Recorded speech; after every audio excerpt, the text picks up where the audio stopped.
Tahun baru, mobil dinas baru.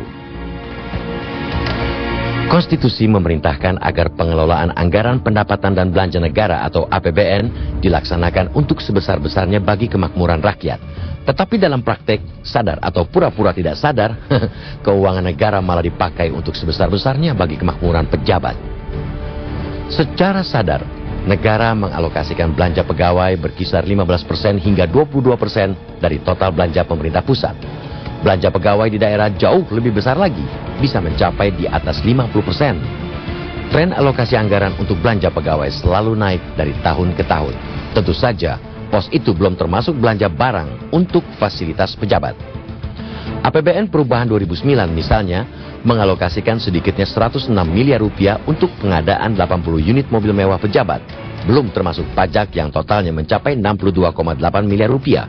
Mobil yang dipilih ialah jenis Toyota Crown Royal Saloon seharga 1,3 miliar rupiah untuk menggantikan kendaraan lama Toyota Camry yang harganya cuma 500 juta rupiah.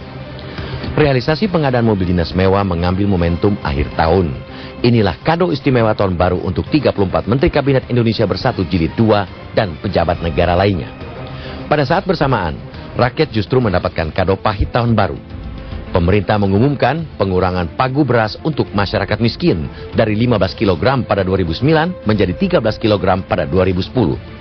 Berdasarkan proyeksi Pusat Penelitian Ekonomi Lembaga Ilmu Pengetahuan Indonesia, jumlah penduduk miskin tahun depan justru bertambah 200.000 jiwa. Dengan kenaikan itu, maka jumlah total penduduk miskin menjadi 32,7 juta, naik dari 32,5 juta tahun ini. Kemiskinan selalu berkorelasi dengan pendidikan. Rakyat tidak bisa menikmati pendidikan memadai karena fasilitas sekolah yang buruk. Untuk membangun satu gedung sekolah, misalnya, membutuhkan dana sekitar 400 juta rupiah atau satu mobil dinas pejabat negara bisa membiayai pembangunan 3 gedung sekolah. Temuan Indonesia Budget Center lebih fantastis lagi. Total belanja mobil pejabat negara tersebut ternyata setara dengan memberikan pendidikan gratis bagi 184.000 siswa setingkat SMP. Dengan demikian, satu mobil dinas pejabat negara dapat menggratiskan biaya pendidikan sekitar 2.300 siswa setingkat SMP dalam setahun. Sesungguhnya uang bukan menjadi persoalan dalam mewujudkan tujuan kemerdekaan, yaitu menciptakan masyarakat yang adil dan sejahtera. Persoalan utama ialah penyelenggara negara tidak memiliki sense of crisis. Pada saat sebagian besar rakyat masih bergumul dalam kemiskinan, para pejabat negara memamerkan simbol kemewahan. Harus jujur dikatakan, sekalipun pahit rasanya, pembelian mobil dinas mewah itu adalah sebuah kampanye negatif terhadap pemerintahan yang citranya kian tergerus.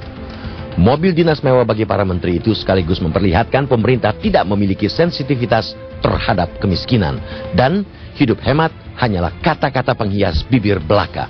Kado mobil mewah ini juga tidak mendidik, karena akan mendorong pemerintah daerah melakukan hal yang sama. Soalnya, ada contoh dari pusat.